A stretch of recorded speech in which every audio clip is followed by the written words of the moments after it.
అదే RTV app వార్తల్ని క్షణాల్లో చదివే అవకాశం ఉంటుంది. ఒక న్యూస్ పేపర్, ఒక టెలివిజన్ ఛానల్ మీ చేతుల్లో ఎప్పుడూ ఉంటాయి.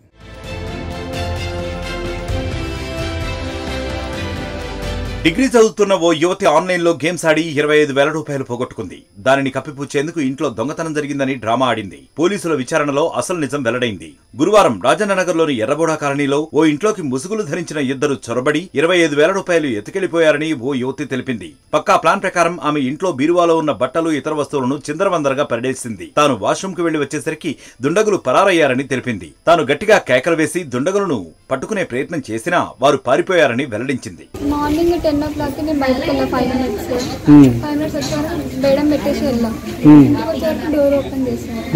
ఓపెన్ చేసి అల్మారీ ఓపెన్ చేసి బట్టలన్నీ కింద వేసేసి మనీ తీసుకెళ్ళాను. ల్యాప్టాప్ ఇంకా టీవీ మొత్తం బెడ్రూమ్లో ఉన్నవి హాల్లో తీసుకొచ్చి పెట్టేస్తాను.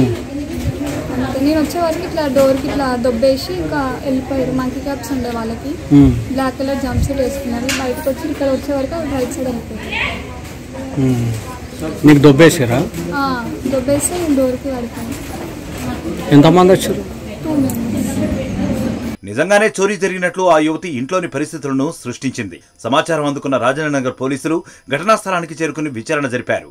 అయితే ఈ ఘటనపై వారికి అనుమానం కలిగింది. దీంతో ఆ యువతిని పూర్తి స్థాయిలో విచారించారు. చివరకు ఆ అమ్మాయి తాను ఆన్లైన్లో గేమ్స్ ఆడి 25,000 రూపాయలు పోగొట్టుకుందని, దీంతో ఇంట్లో చోరీ డ్రామా క్రియేట్ చేసినట్లు పోలీసుల విచారణలో వెల్లడైంది.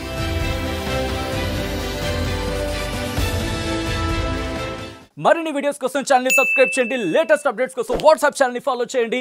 అండ్ లింక్ డిస్క్రిప్షన్ లో ఉంది.